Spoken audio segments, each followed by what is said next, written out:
오늘 우리 본문 말씀 가운데 로마서 14장 1절에 믿음이 연약한 자를 너희가 받되 그 의견을 비판하지 말라. 음식과 복음과는 어떤 관계가 있는가? 이런 이제 오늘 말씀의 내용입니다. 그래서 우리는 음식은 우리가 인간이 반드시 먹어야 될 것이고, 또 인간이 에너지를 보충하지 않으면은 뭐 살아갈 수가 없는 것은 꼭 필요한 거지 않겠습니까? 근데 하나님께서는 인간에게 음식에 대한 규정을 이렇게 성경에는 두었어요. 레위기 11장에 보면은 음식을 먹어라 먹지 말라는 음식들이 레위기 11장에 자세하게 이렇게 나와 있어요. 그 레위기 11장에 보면은 우리가 이 짐승들도 다 먹는 것이 아니라 이렇게 굽이 갈라진 음식, 짐승, 또 굽이 갈라졌으면서 대세김질을 하는 짐승, 이제 그런 것들은 먹으라 그러고요. 또 그 다음에 물고기는 비늘이 있는 것만 먹고 지느러미가 없는 것은 먹지 말아라 그랬고요. 새 종류는 또 그런 맹금류 같은 것들, 독수리, 뭐 부엉이, 올빼미 이런 종류들 먹지 말라 그랬고요. 그 다음에 이렇게 그 벌레 같은 거는 메뚜기, 뭐 끼뚜라미 이런 거는 먹고 또 다른 거는 먹지 말라 그랬고요. 그 다음에 설치류, 쥐라든지 또 이런 그 뭐 악어, 뱀 이런 것들은 또 먹지 말라고 그랬어요. 그래서 이제 이 음식들을 먹어라 먹지 말라는 음식들 쭉 이렇게 분석해 보면요, 그 의사분들이 이렇게 분석해 놓은 걸 보면은 성경에 레위기 11장에 이제 열거된 그 음식들을 쭉 해보면요, 우리 사람들이면 보양식, 그러니까 몸에 뭐 참 스태미나에 좋다 하는 음식들은 이 성경에 전부 다 먹지 말라는 음식들이 다 몸에 스태미나가 좀, 뭐 미꾸라지, 또 뭐 장어, 뭐 이런 거 다들 아주 뭐 몸에 좋다고 많이 먹잖아요. 이렇게 뭐 사람들은 뭐 뱀 잡아먹고 그런 거예요. 그런 것들은 다 이제 성경에 우리가 먹지 말라는 음식들의 특색이 뭐냐면요, 콜레스테롤이 많아요. 이 성경에 뭐 그래서 우리가 그 의사분들이 그런 얘기 하시더라고요. 콜레스테롤은 부족하면 큰일 난대요. 그런데 지금 우리 도시의 사람들은 너무 고단백을 많이 먹고 보양식을 많이 먹어가지고 콜레스테롤이 과다돼가지고 뭐 동맥경화도 오고 뇌혈관 문제도 오고 또 뭐 당뇨도 오고 혈관계통에 문제가 온다는 거예요. 그래서 우리가 이 콜레스테롤은 적당한 양은 우리가 에너지를 공급해주고 활력을 주는 아주 있어야 될 성분이에요. 그게 이제 너무 많이 먹어가지고 맨날 보약만 찾아 먹고 또 다니니까 간이 다 망가지고 막 이렇게 몸에 힘은 돋는데 오장육부가 다 망가지는 이제 그런 이제 문제가 생기잖아요. 그래서 그 스태미나 음식들을 제일 많이 먹는 계층들, 운동선수들, 막 과격한 운동을 하니까 에너지를 많이 보충하니까요, 전 세계 제일 인구가 단명하는 인구가 미국의 미식 축구 선수들 평균 50살을 넘지 못한대요. 그렇게 건강하고 막 진짜 펄펄 날잖아요. 그러니까 이 운동선수들이 일찍 죽는 이유가 뭐냐? 근육을 단련하고 에너지가 많이 필요하니까 스태미나를 채우기 위한 음식을 많이 먹어야 되니까 운동선수들이 다 단명을 한대요. 그 평균 연령들이 뭐 간이 썩어 죽고 뭐 간암이라든지 각종 뭐 성인병들이 운동선수들에게 제일 많이 생긴다고 그래요. 그 운동도 너무 지나치게 하시게 되면 그게 독이 되는 거잖아요. 자기 몸에 적당하게 이렇게 운동해서 우리가 모든 기준이 뭐겠어요? 예배드리고 영적 생활하고 하나님을 믿는데 도움되는 음식을 먹고 도움되는 영적 관리를 하고 육신 관리를 하라는 거 아니겠어요? 그래서 이 음식에 관한 규정이 그걸 나쁘다 좋다가 아니라 영적 생활에 유익한 음식을 관리해라는 거예요. 기도가 잘 되고 예배가 잘 되고 너무 사람이 스태미나가 왕성해가지고 막 탈선하고 타락하는 그런 것을 우리는 신앙인들은 경계해야 된다는 거예요. 너무 몸을 이렇게 막 지나치게 예를 들어서 막 자기 나이보다 너무 지나치게 건강을 자랑하는 것은 다 그 귀신 역사예요. 그게 어떻게 성경적이에요? 성경적이지 않아요. 성경은 인생 시간표에 맞게 하나님을 잘 바라보도록 하나님을 잘 믿는데 유익한 몸의 상태를 유지하는 것을 하나님이 기뻐하신다는 거예요. 그리고 우상의 제물에 대해서도 우리가 성경에 고린도전서 8장에 자세하게 나와 있어요. 음식을 먹는 자와 먹지 않는 자, 이걸 잘 이제 우리가 우상의 제물을 예전에는 음식을 제사를 지니고도 시장에 가서 다 사도실에 팔았어요.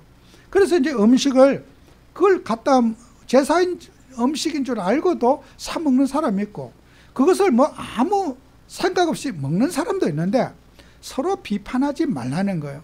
내 양심이 그것을 감당할 수 있으면 하고 내 양심이 좀 찔리거나 신앙생활을 하는데 불편하면은 하지 말라는 거예요. 그것은 개인마다 다르다는 거예요. 사람이 어떤 우상 숭배하는 음식을 먹어도 아무 그런 것에 의식이 없는 사람이 있고 그 집안에 우상 숭배가 심하고 미신이 심한데 그들이 가지고 있는 의식, 음식에 탐심을 내고 그 우상 숭배하는 음식에게 그 먹으려고 식탐을 부리고 그것은 하나님께 덕이 되지 않는다는 거예요. 그래서 정말 제가 이런 어린 시절에는 음식이 참 소중했어요. 그래서 저는 어떤 사람들이었어요. 그 산에 무당들이 명태 갖다 놓고 사과 갖다 놓고 그 절하던 것도 그 무당이 버려놓은 명태 들고 가갖고 그거 빻아갖고 먹었다는 뚫들겨 먹었다는 사람이 있고 그거 그거 가져가서 개 갖다 줬다는 사람이 있고 이렇게 그거 먹는다고 해서 저는 그런 거 안 가져올 거예요. 가져온 적도 없고 쳐다본 적도 없어요. 근데 그걸 아무 거리낌 없이 그걸 한다고 해서 그게 큰 문제가 되겠어요. 그죠? 근데 저는 개인적으로 그런 우상숭배하는 음식 제물 제가 굶어 죽어도 먹고 싶지 않더라고요. 어린 마음에. 제가 제 그 시골에는요 시족들이 사는 마을이었어요.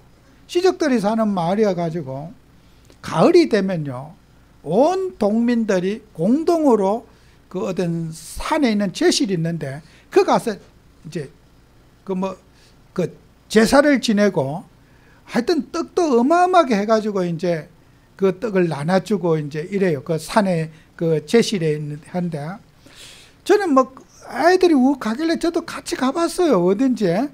그래 갔는데 아이들의 줄이요. 그때는 애를 많이 넣는 시절이어가지고 줄 첫부터 끝까지 줄도 안 보여요. 줄 서 있어. 나는 뭐 때문에 줄 서인지 줄 서 있더니 그 이제 앞에서 그 제사 지낸 떡을 잘라가지고 요만큼씩 나눠서 이제 준다는 거예요. 내가 저거 먹으려고 줄을 서 있냐. 내가 그 뭐 때문에 줄 서인지 모르고 나는 그거 안 받고 줄 안 서고 집에 와버렸어요. 우리가 정말 하나님 믿는 사람이 그런 거, 그 애들이 먹는 거 하나가 얼마나 소중합니까? 그거 한쪽 받아 먹으려고 그 줄 서 있는데, 저는 굶어 죽으면 죽었지. 그 줄 서 갖고 그거 떡 한쪽 그거 받아 먹으려고 제가 있고 싶진 않더라고요. 아기 때 제가 걸음 겨우 걸어서 한번 갔었는데, 여러분이 신앙생활 하면서 어떤 사람은 어떤 일에도 문제가 되지 않는 사람이 있어요.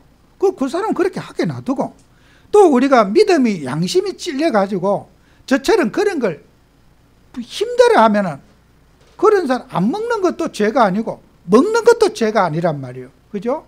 우리는 하나님 일 하면서 쓸데없는 분쟁, 쓸데없는 갈등하지 마라. 내 기준으로 가지고 나는 안 그랬는데 당신도 그렇게 해라가 아니라 우리는 모든 사람들이 그런 것들 대할 때 갈등하지 말고 또 그것을 수용하라는 거예요.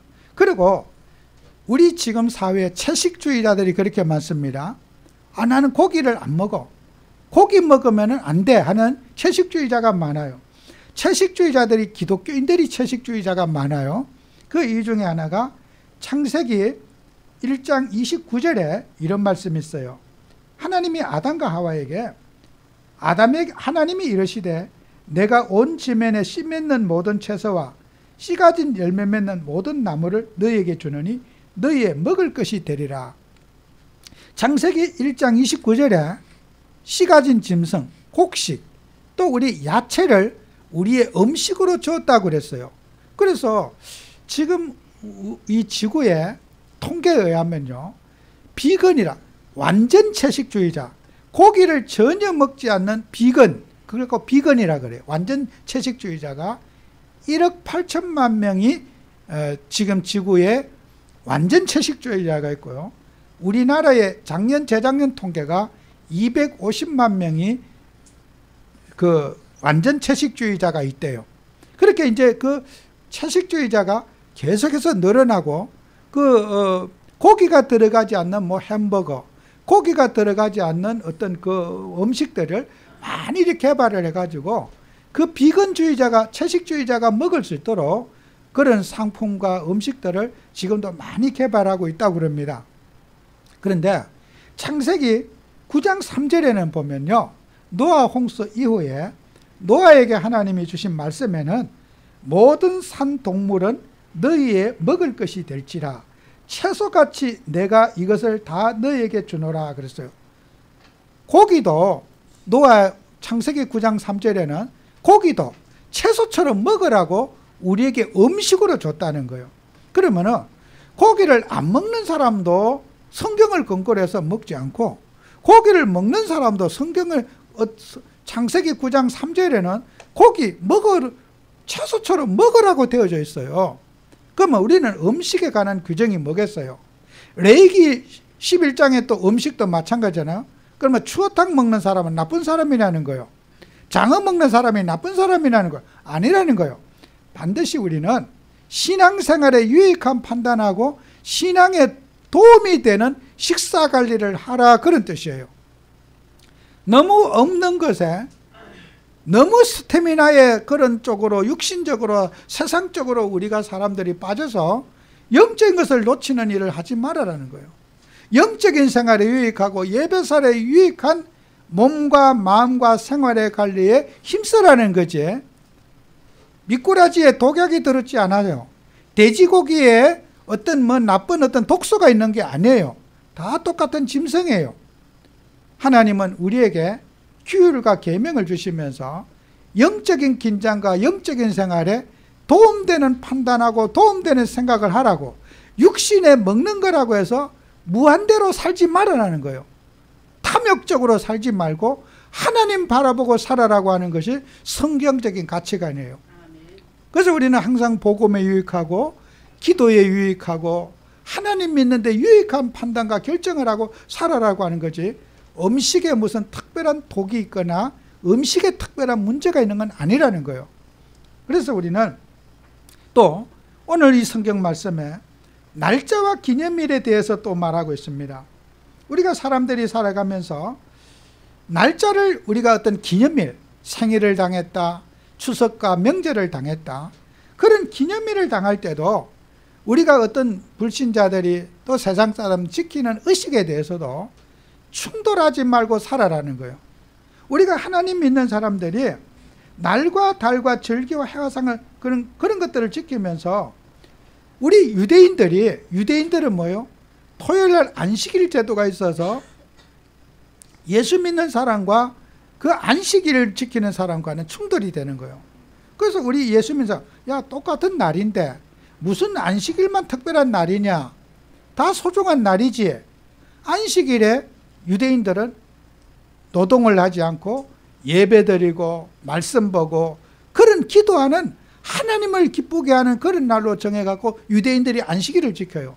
그러면 우리 기독교인들이 안식일을 지키는 것이 나쁜 거냐는 거예요.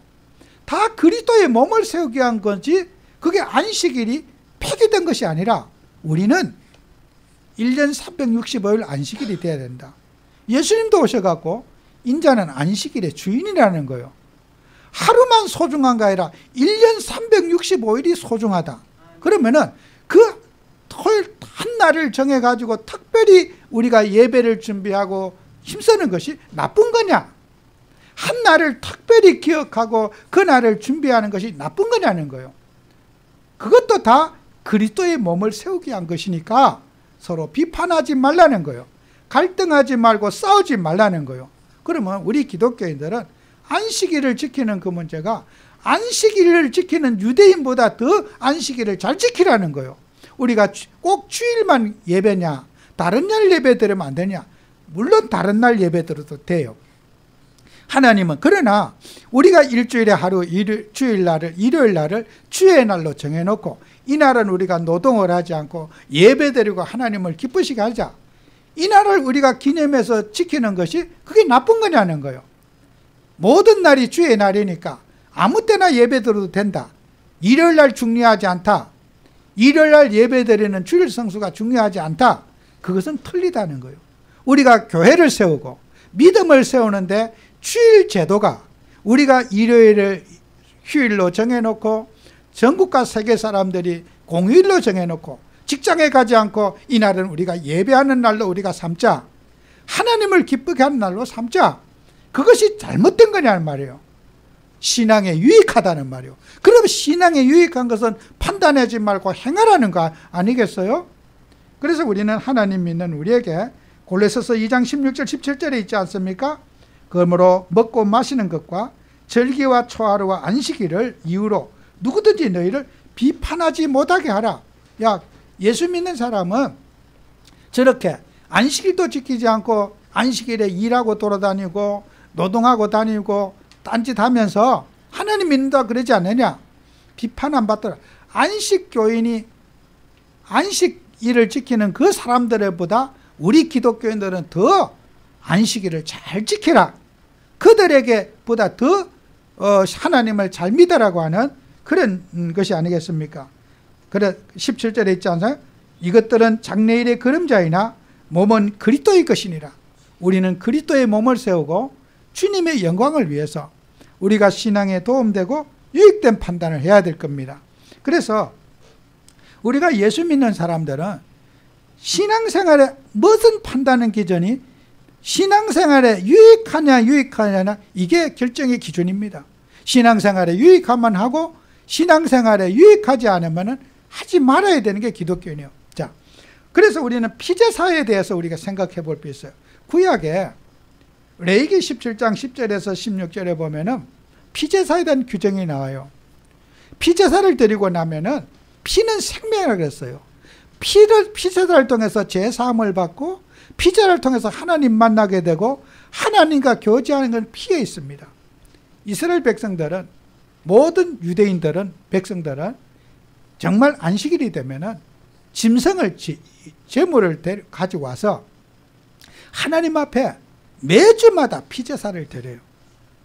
소를 가지고 오는 사람도 있고 양을 가지고 오는 또 염소를 가져온 사람 있고 가난한 사람은 비둘기를 가져오는 사람이 있어요.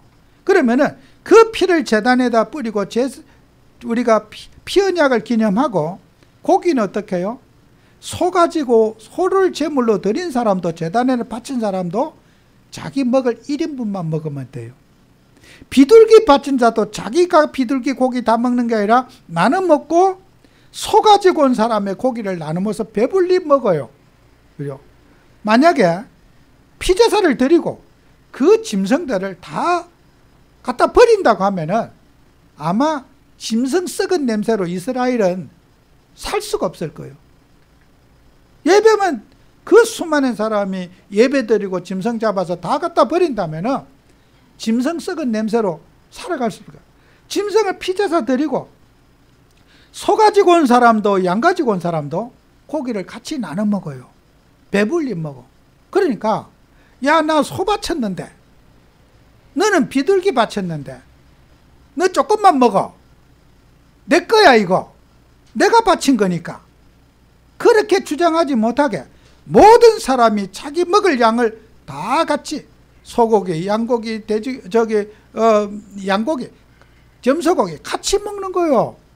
같이 먹기 때문에 어떻게 이스라엘 백성들은요, 그 예배가 뭐예요? 공동체 생활이 돼요. 비둘기 가진 사람, 비둘기 가지고 온 사람도 피제사 드렸기 때문에 재물에 대해서는 마음으로 그 죄를 청가시키고 나면요, 모두가 소유의 개념이 없어지게 되는 거예요. 내가 소 바친 사람도 비둘기 바친 사람이나 똑같이 피제사기 때문에 자기 믿음의 분량대로 하나님 앞에 이 재물을 드리고 나면 그 재물은 다 같이 공동의 소유가 되고 같이 먹기 때문에 누가 가지고 온 고기인지를 모르고 같이 먹어요. 그러니까 재산에 대해서 관심을 가질 필요가 있겠어요?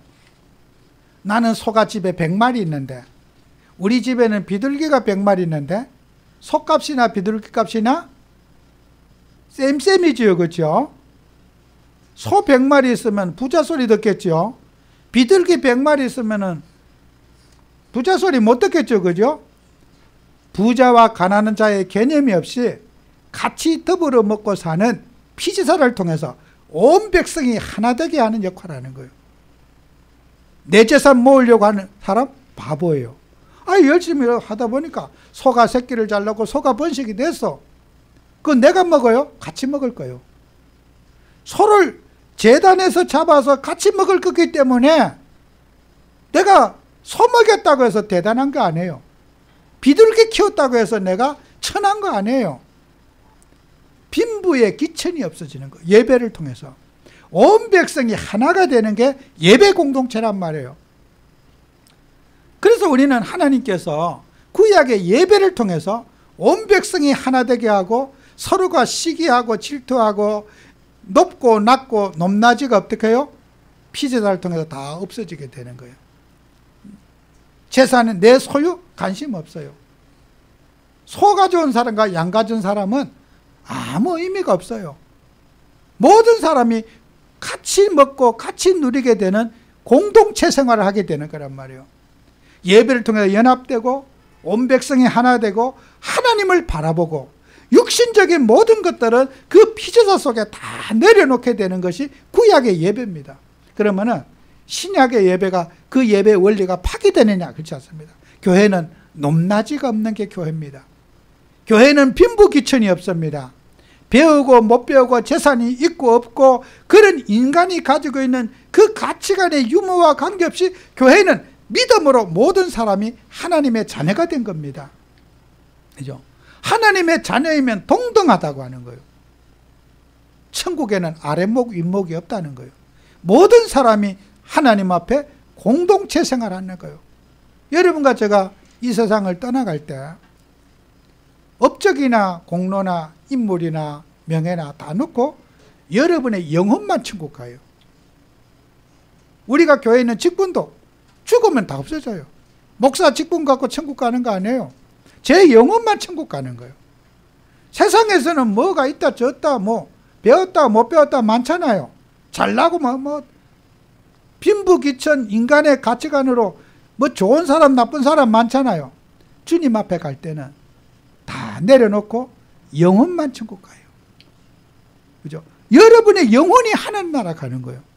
땅에 있는 것은 다 죽음과 함께 없어지게 되는 거예요. 그 없어질 것을 우리가 붙잡고 교회 안에 막 불불 떨고 있는 거예요. 구약의 예배는요, 세상에서는 그렇게 제사 모으려고 애썼지만은 교회 예배 속에서는 다 없어지는 거예요. 소를 바쳤든지 비둘기를 바쳤든지 똑같은 대우를 받고 똑같이 먹고 똑같이 나누는 거예요. 내 것을 주장할 수 없는 거잖아요. 하나님만 있지 나는 없어지는 게 예배란 말이에요. 그래서 여러분이 갈라디아서 내가 죽고 내가 내 안에 그리스도께서 내 인생의 주인이라는 말. 우리는요, 교회 생활하면요, 내가 없어지는 게 신앙이에요. 내가 죽는 게 신앙이에요. 내 판단, 내 생각, 내 기준 그거 내려놓는 게 복음 아니겠어요?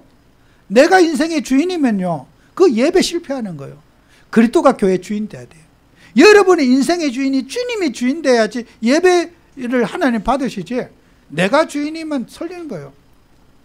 내가 알고 내가 배우고 내가 익히고 내 기준을 따르라. 거기에 우리가 속을 수가 있다는 거예요. 그래서 우리는 예배 생활하면서 불신앙을 늘 경계하고, 또 우리는 나는 감당할 수 있지만은 우리 후대와 우리 자손들이 불신앙의 그 요소가 된다면 잘라버려야 돼요. 성경에는요, 후대에게 불신앙을 남기지 않도록 하나님은 잘라버리기를 원하세요. 여호수아가 가나안 땅에 들어갔을 때도 가나안 모든 족속들을 다 죽여서 없애라 그랬어요. 하나님이 가나안 족속들을 다 죽이라고 하는 그것은요, 정말 정상적인 명령이 아니에요. 그게 사람을 다 죽이라는 명령은 얼마나 혹독한 명령입니까? 왜 그렇게 했을까요? 하나님이 가나안 족속을 살려갖고 전도하고 그들을 구원시키고 그들을 복음하면 얼마나 좋겠어요. 안 그렇습니까? 하나님이 그렇게 잔인무도하십니까? 그런 하나님이 아니에요. 가나안 이방의 문화와 이방의 습성을 그들을 살리겠다고 전도할 능력도 없으면서 그들과 살다 보면은 그들 이방 문화에 휩쓸려 가지고 하나님 후대에게 하나님 믿는 게 방해될까 봐 잘라버리라. 암 걸린 환자에게 배를 째고 수술을 시키는 거예요. 수술. 병든 영혼이 하나님만 바라보도록 그리스도만 붙잡고 예수만 붙잡을 수 있도록 하나님이 특단의 중환자에게 메스를 칼을 갖다가 암덩어리를 수술하게 해서 그 우상 숭배하는 가나안의 모든 족속을 31왕을 다 죽여라. 후대에게 불신앙의 통로가 될 건 다 죽여라. 근데요, 못 죽였어. 죽이라는 걸 못 죽였어요. 그러니까 어떻게 해요? 사사기에 와갖고는 하나님 없는 우상 숭배 속에, 이방 문화 속에 자기 소견에 오른 대로 하나님 없이 그들은 광야 생활 40년간의 의미가 없이 불신 문화 속에 다 빠지게 된 거예요. 이스라엘은 포로되고 재앙 속에서 속국되고 예수님 오실 때까지 그들은 이방 문화에 대해서 자유롭게 해방받지를 못했다는 말이에요. 언약의 백성들이. 그래서 이걸 뭐예요? 하나님은 가나안 족속을 죽이는 게 하나님 뜻이 아니라 이스라엘 백성들에게 영향을 받으니까 잘라버리라는 거예요. 감당하지도 못하면서, 저도 그 성경 보면서 그 죽이라고 다 죽이라는 그 명령은 제가 어릴 때부터 성경 봤지만 좀 심하다. 어릴 때부터 성경 보면 조금 납득하기 힘들다. 저는 그 성경을 읽을 때 제가 그런 생각을 해봤어요. 근데 제가 신앙을 해보니까 하나님 말씀이 옳아요. 사단의 역사는 통로가 되고 불신앙의 통로가 되는 건 잘라버려라. 후대에게 나쁜 영향을 주는 것은 일만하게라도 다 잘라버리라.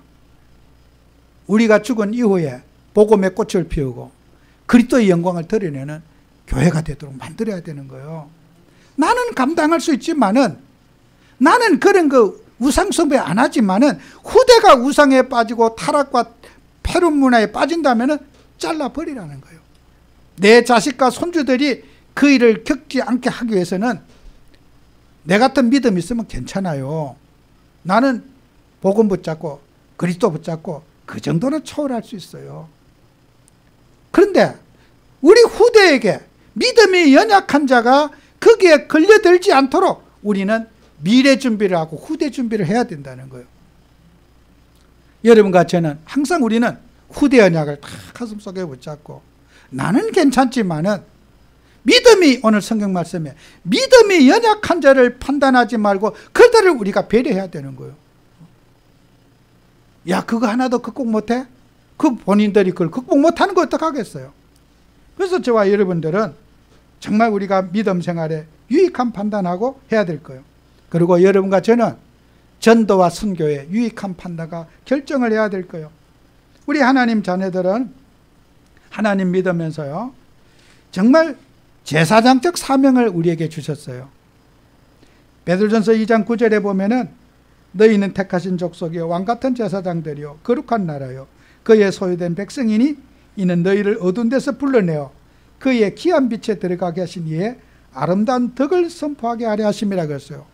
여기에 보면은 아름다운 덕을 선포하게 하라. 하나님의 이름을 존귀하게 여기고 그리스도를 찬양하게 만드는 프라이스, 하나님을 찬양하게 만드는 일을 해라. 우리 제사장적 사업은 뭐예요? 우리를 통해서 예수님이 드러나게 만들고 우리 예수님이 존귀하게 되도록 만들어야 된다는 거예요. 교회를 통해서 우리 예수님이 드러나고 여러분의 인생을 통해서 우리 예수님이 영광을 받을 수 있도록 우리는 없어지고 예수만 존경하게 되도록 존귀하게 되도록 만드는 것이 제사장적 사명이라는 거예요. 제사장적 사명은 뭐예요? 내가 없어지고 여러분과 저는 멸시받아 없어지고 망가져도 나를 통해서 예수님이 꽃이 피도록 예수님이 드러나도록 우리가 만들어내는 삶이 제사장적 사명이라는 거예요. 우리 교회가 제사장적 사명을 감당해야 될 거예요. 교회가 전도하는 프로그램이 없어져야 돼요. 교회는 전도하는 프로그램이 없어지고 예수님이 드러나야지 교회가 제발로 전도돼요. 지구 역사상 전도에서 전도된 교회 없어요. 예수가 좋아서 사람들이 찾아오게 되는 거예요. 교회가 예수님을 누리고 예수님을 전하면은 사람들이 그 빛을 보고 오게 돼 있어요. 교회가 예수가 없어 보세요. 사람 쳐다보고 교회 오지 않아요. 우리 교회는 예수님 사랑하는 교회가 되도록 여러분이 예수로 꽂혀 있고 예수를 바라보는 신앙인이 돼야 되는 거예요. 많은 사람들이 이단자들이나 길거리 돌아다니며 전도하러 돌아다니지 진짜 예수 믿는 사람들은요, 예수님은요, 여러분이 치유된 모습을 보고 가족이나 주변 사람이나 나도 교회 와봤으면 좋겠다. 예수가 치우고 예수가 생명이기 때문에 여러분이 예수로 행복하고 예수를 누리다 보면요, 여러분 통해서요 사람이 묻어져서 와요. 빛을 보고 먼 데서 불빛을 보고 각종 벌레들이 막 밤에 찾아오듯이 흑암 속에 있는 사람들이 여러분이 예수를 누리는 그 모습을 보고 사람들이 찾아오고 여러분을 보고 싶어하고 만나고 싶어하는 거예요. 예수가 곧 치웁니다. 그래서 우리는 예수 믿는 사람들은 항상 어떻게 해요? 복음의 덕을 세우고 사단에게 어떻게 해요? 골로새서 에베소서 4장 25절 30절에 있는 대로 사단에게 틈을 주지 말아라. 마귀에게 틈을 주지 말아라. 또 성령을 근심하게 하지 말아라고요. 우리는 하나님 믿으면서요 영적 사실을 가슴속에 붙잡고 정말 주님의 영광을 위해서 나를 내려놓는 시간이 있어야 돼요. 그죠?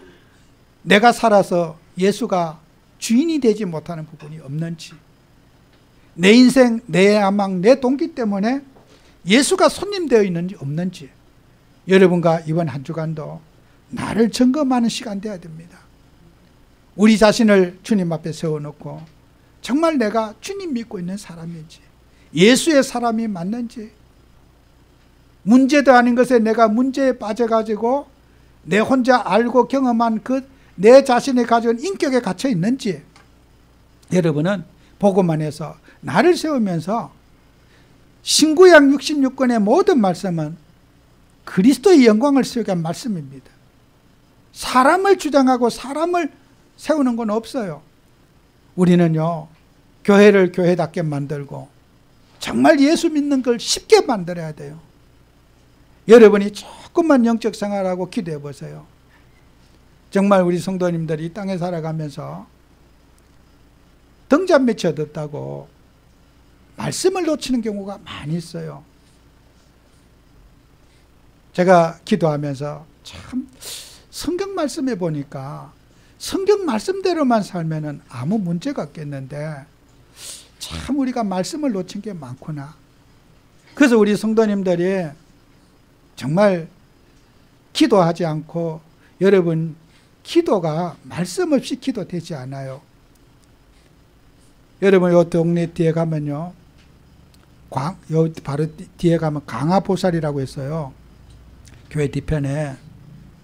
그 집에 왜 강화보살이 된 줄 아세요? 저 저 김포 저쪽 가면 강화도가 있어요. 인천에. 그 강화기돈이라고 있어요. 강화기돈에 가서 기도하다가 귀신을 받아갖고 강화보살이 돼 있어요. 물어봤어요. 왜 강화보살입니까? 하니까 강화기돈에 기도하러 가서 신을 받고 강화보살이 됐대요.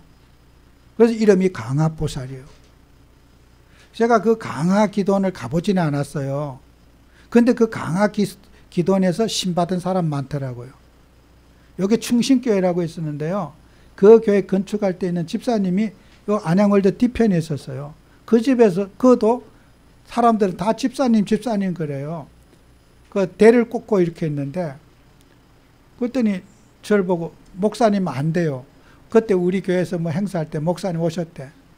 그 교회 질 때, 머리에 세면이고 막 이렇게 헌신하고 여전대 회장까지 한 사람이야.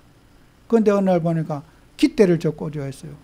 그래서 목사님이, 그 박 목사님인데 그분이 지금도 목회하셔요. 이 집사가 무슨 할 집에서 깃대를 꽂아놓고 무당을 하고 꼴도 보기 싫다고 교회 안 온대. 그래서 제가 왜 그러냐고 했더니 자기가 무당한다 창피하다 이거요. 여전대 회장까지 하던 사람이 무당을 하고 있으니까 목사님도 얼마나 상처가 되겠어요.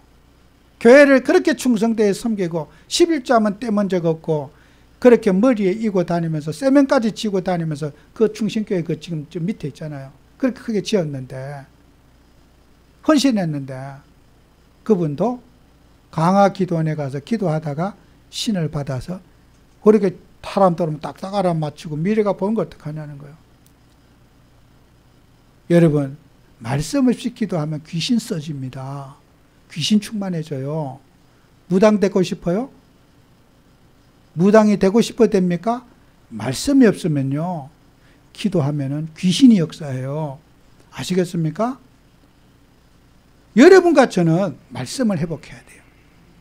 신구약 66권 하나님의 말씀을 회복해야지 여러분이 귀신의 역사를 이길 수가 있어요. 말씀 없이는 귀신을 못 이겨요. 우리 예수님도 말씀 가지고 귀신을 내쫓았어요. 구약의 말씀을 인용하면서 주 너희 하나님을 섬기라 그러면서 사탄아 물러가라 그랬어요. 귀신을 하나님의 말씀으로 귀신을 물친다 알아야 돼요. 말씀 없이 나는 기도만 한다고요? 천만의 말씀이요. 귀신은 그 틈을 놓치지 않습니다. 말씀 없는 하나님의 자녀들의 심령과 영혼을 귀신은 마음껏 주물고 있습니다. 귀신 우습게 보지 마세요. 귀신 만만한 존재가 아닙니다. 말씀 회복하시기 바랍니다. 제가 이번 주에 여러분에게 미션을 드려요. 오랫동안 기도한대요. 지난해 올해 한 해도 여러분과 제가 정시기도도 숙제도 내드리고 하루에 정시기도 준비를 했습니다.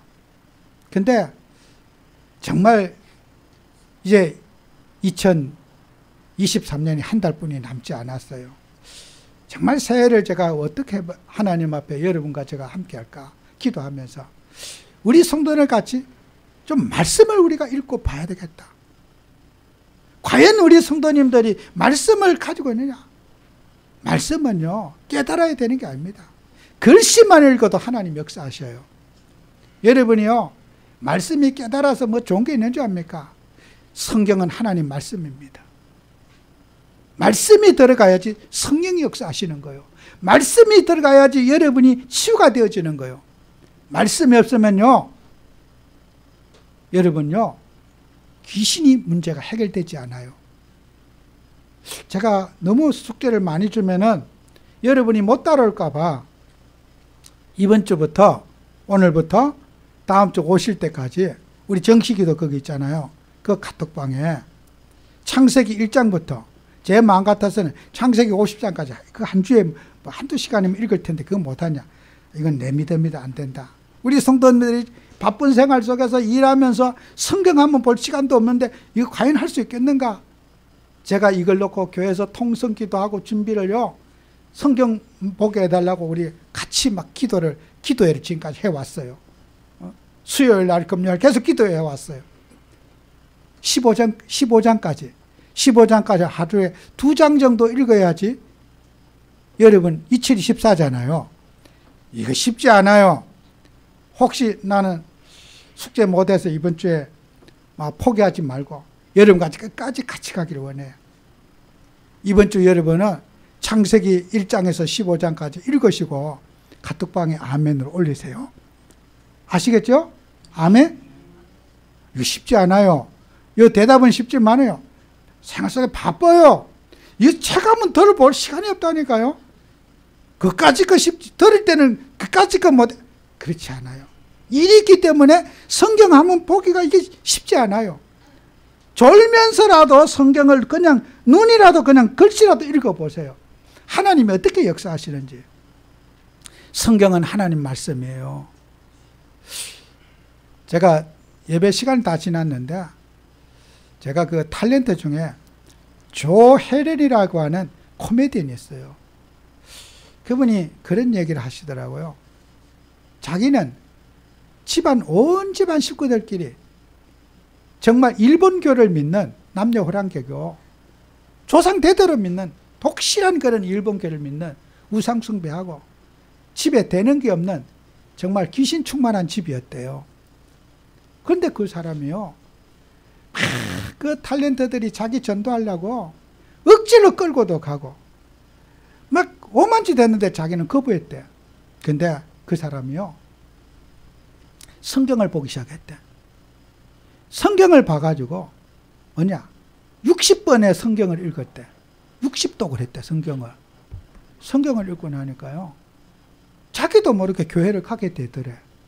그랬더니 자기 언니가 있는데 언니도 교회부터 가지 않고 성경부터 보고 성경의 질문, 성경을 다 외우더래.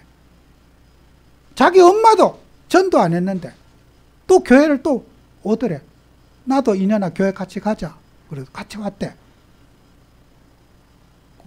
오는 날부터 새벽기도부터 시작했대. 여러분요, 그렇게 우상숭배하고 고질적인 기독교라면 치를 떨던 그런 사람이요, 교회부터 오지 않고 말씀부터 봤대요. 그랬더니요, 온 집안이 다 그렇게 되더래요. 온 가족들이. 그 아들이라고 하나 있는 TV도 한번 나왔더라고요.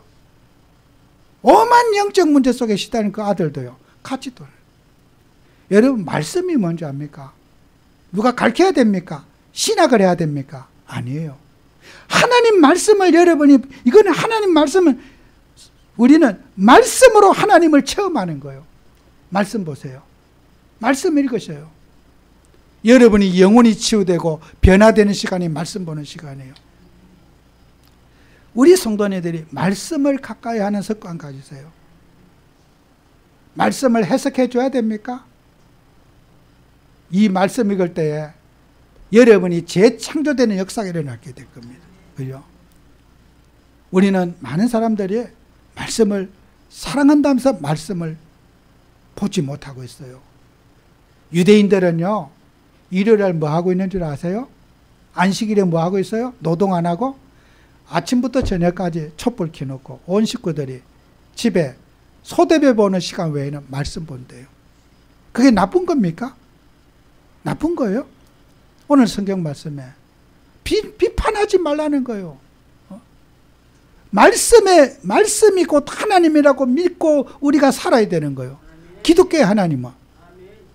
그런데 우리가 말씀을 놓치고 뭐 맨날 들은 거는 많은데 심령은 냉랭하고 가슴은 마귀가 버글버글 역사하고 분노가 일어나고 짜증이 나고 말씀이 없어서 그래요. 말씀 보는 시간이 기도하는 시간이고 말씀 보는 시간이 여러분 인생이 치유되는 시간인 줄로 믿습니다. 승리한 여러분 되시고, 정말 저는 이 귀한 말씀, 저는 설교에게 제 자신은 말씀 없이는 제가 이 자리까지 올 수가 없었어요. 하나님 말씀 받을 때 제 마음의 심령을 잔잔하고 분노를 깔아앉혀 주시고 갈등을 깔아앉혀 주시고 하나님이 제 심령을 치유하신 거 저는 생각하면요, 그 힘으로 제가 이 자리까지 왔어요. 우리 성도님들이 말씀에 뿌리 내리고 말씀에 응답받는 그런 한 주가 되시기를 축원합니다. 숙제에 100%다 참여할 줄로 믿고 여러분 제가 계속 기도할 겁니다. 혹시라도 못하시더라도 낙심하지 말고 우리 포기하지 말고 저는 목사고 전업으로 기도하는 의무가 전업이기 때문에 앉아서 늘 말씀 보는 게 뭐 쉽지만은 여러분 쉽지 않을 수 있어요. 바쁜 일 속에 그러나 숙제니까 한 번만 꼭 순종해 주시기를 부탁합니다. 기도합니다. 주님, 우리 성도님들과 함께 하나님의 말씀의 응답을 받기를 원합니다. 말씀이 영혼을 치유하고 우리의 삶을 치유하며 우리의 인생의 무거운 문제들을 치유하는 것을 경험하고 체험하는 한 주가 되도록 축복해 주옵소서. 예수님 이름으로 기도합니다. 아멘. 찬송가 380장 드리면서 하나님 앞에 예물 드리겠습니다.